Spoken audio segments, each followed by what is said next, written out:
Mutungamiri wenyika yeZimbabwe Masoda Mnangagwa aiwa akuti marimuzi anozikanwa kunzi vakatadza kuno atenda aiwa the UN General Assembly meeting aiwa nokuda kwekutya matensions ari kuitika the ruling party ZANU-PF nokutya kuti aiwa some of his business allies might be arrested. Panguva ine onekwa kunzi mutungamiri wenyika yeZimbabwe is dashed aiwa kuMalawi inauguration. Sarabira mashoko kubuda nyoko panguva ino mutungamiri wenyika achienda kuMalawi ndipo subscribe like watombe bell icon.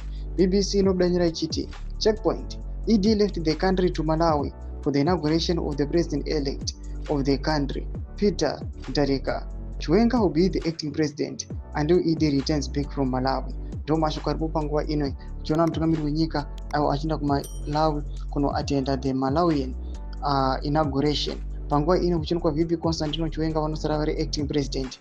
Panguva ine vanhu vachikomenda vachiti ava ndokuda kuti padhuze vanoonekwa kunzi ava mutungamiri wenyika anokasika hapana any rift kana chaos ingaitika aiwa asati adzoka to take action. Mashoko ari kubuda panguva ine mbodzi mafunguro enyu muri Zimbabwe munoti kudii pamwe chete nechaos iri kuitika. Muchiona these individuals even in the pictures they seem to be smiling aiwa at each other but mumwoyo ndo munoziva chokwadi.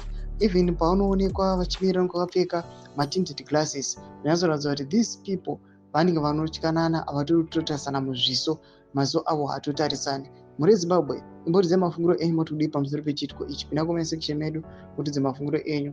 Musakanganwa subscribe or like, turn on the bell icon.